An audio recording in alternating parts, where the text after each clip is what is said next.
Hi, so we're doing a draw along video. So in this video, we're just going to be drawing an apple, super simple, but it's going to be really nice to go through some techniques that we can use to get really beautiful details while still getting those overall volumetric shapes. So this drawing is just going to be helpful in practicing a technique using mostly graphite powder and brushes, and just familiarizing yourselves with how much you can stretch your graphite. So let's jump in. Also, this video is sponsored by Squarespace, but I'll tell you more about them later.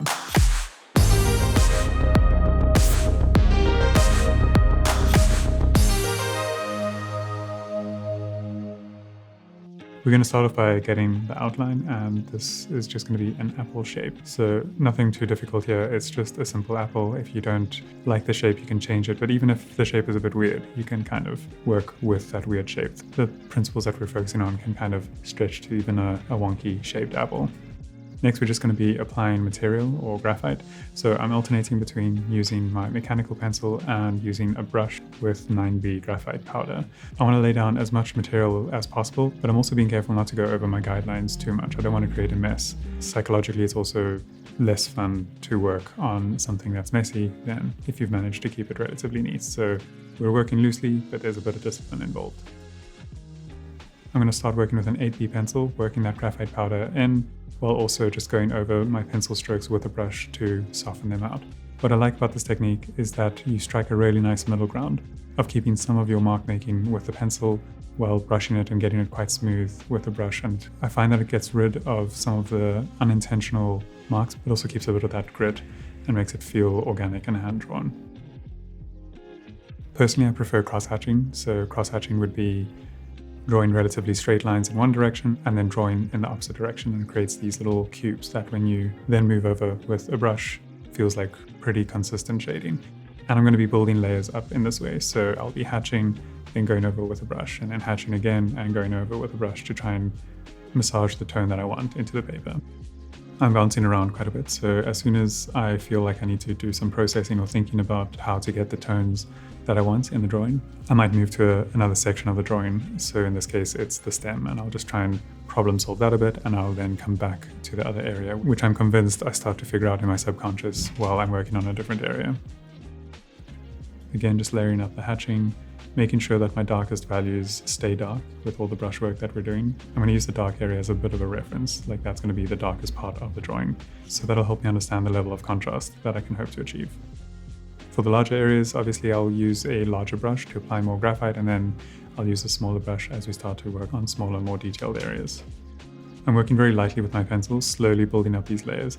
I know that I can always rely on my eraser to undo some of the work or recapture some of the lighter tones, but you start to muddy your paper very quickly if you do that. So as much as possible, I want to get my tones correct with just applying graphite. And that's why I need to work slowly. And it feels like the apple is finally starting to take shape. This is something that you need to trust, that there will be many stages where it doesn't feel like it's looking good. You need to just trust that the method that you're practicing will yield the results that you want. And if it doesn't, it's a learning opportunity that perhaps the next drawing will get there. But it's really important to monitor your emotional connection with the piece. If it's starting to feel disappointing and if your expectations are too high, those are all things that can get in the way and make drawing feel more like a chore than like fun. I'm constantly alternating between my shadows, midtones, and highlights. They're all going to reach maturity around the same time, but I always have to check back in, get those darks looking dark again. Everything will soften with the brushwork. Every time I move graphite over the dark shadows with a brush, it'll desaturate it slightly, and I'll have to go back in to get it back to that rich dark tone. Now I'm starting to build some texture and to play with my kneadable eraser.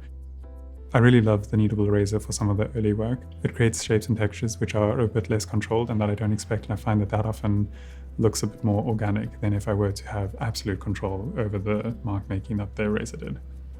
I'm trying to pull out a bit of reflected light here and do a bit of tone correction on the bottom of the apple.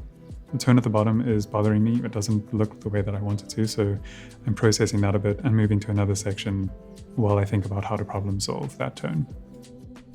I'm using the kneadable eraser again to just create some texture and imperfections in the apple's skin, so it doesn't just look like this perfect orb, but more like an organic object. Things are starting to come together a bit more, and so I'm adding more intentional characters, so some marks in the skin of the apple, which will slowly start to make it look more sharp and in focus. I tend to draw very intuitively, so I try to enter a bit of a flow state with my drawing and with my problem solving. And that's often why I jump around on my drawings a lot. I'll sometimes be too scared to do a correction, and so I almost need to build up that courage by having some small victories elsewhere on the drawing, and then I can go back into that area that was causing me anxiety and try and problem solve it. It's always important to keep your edges neat and clean, so I'm using a Tombow Mono Zero eraser to just neaten up the edges here. So now I'm going to be adding some detail into the drawing. I wanted to add some water droplets to just add a bit of character rather than just having a plain apple. I also thought that learning how to do water is actually quite a lot of fun, and water drops have a bit of a formula to them. In this case, we have a soft highlight at the bottom of the water drop, and then we have a very harsh, sharp highlight at the top of the water drop, which is what gives it that reflective, wet look. And then there's also a bit of a shadow below the water drop.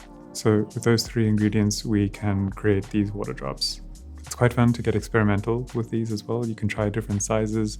As you move towards the edges of the apple, try to imagine how those drops might start to turn to the side, and they can even get a little bit blurrier as they move out of focus.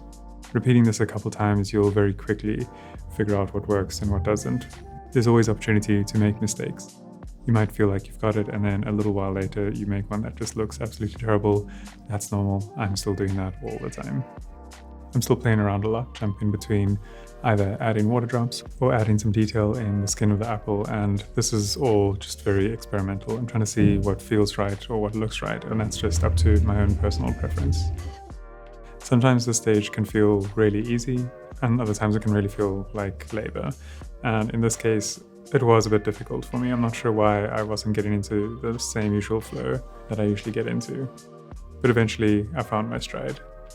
And that's just how it goes sometimes with drawing. You'll find yourself in the right headspace to work almost effortlessly, and other times it seems like things that used to be really easy are just really difficult. And I think that's got to do with the state of mind that you find yourself in.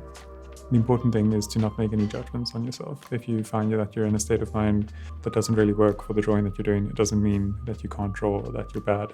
It's just where you are on that particular day. I really enjoyed the drops on the right-hand side. I started to just use the kneadable eraser to create these little smudges that didn't really have much definition to them. And as soon as I added the harsh little highlight, this magic moment arrived where it looked like it was a water drop, and that felt really, really easy. The only thing left to do was to create that shadow. So this was where I really fell into flow, and the mark making was effortless and just really worked out well, but it's not always that easy.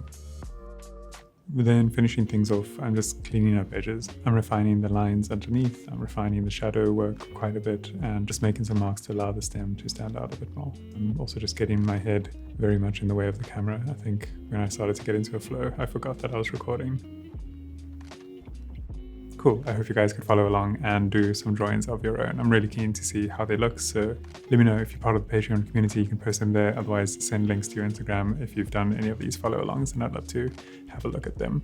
Before I end this video, I just want to give a quick shout out to this video's sponsor, Squarespace. I've been working with them for a couple of years now, and they've played a huge role in my career, not only in sponsoring these videos and helping me maintain this channel, but more importantly, early on in my career, I didn't have time to learn HTML and to build a beautiful website that didn't break. Sorry, my dog is just demanding my attention, but I was looking for a way to showcase my work and make it easy for collectors to find me and get in touch with me, and I felt that Squarespace did that effortlessly. I never had to patchwork or anything. I could register a domain with them and set up an online store, and most importantly, I could design a portfolio and show my work the way that I wanted to. Also, every time I got stuck, their amazing support team helped me out instantly. So if you're looking at building a website, give Squarespace a try, and if you decide that you love them, use this offer code and get 10% off your first purchase. There we go, Maya. We're done with the Squarespace plug. Yeah, I really hope you guys enjoyed following along and drawing along to this video. I think I'm going to try and do a couple more of these. It's really helpful for me to try and think about what I'm doing and to try and explain it. So it's definitely something I'd like to do more and more of. So subscribe to the channel if you haven't already to see more of those videos coming through. Leave a like if you found this video helpful. It helps the channel out in a huge way. As always, thanks for the support, and I'll see you guys in the next one. Bye.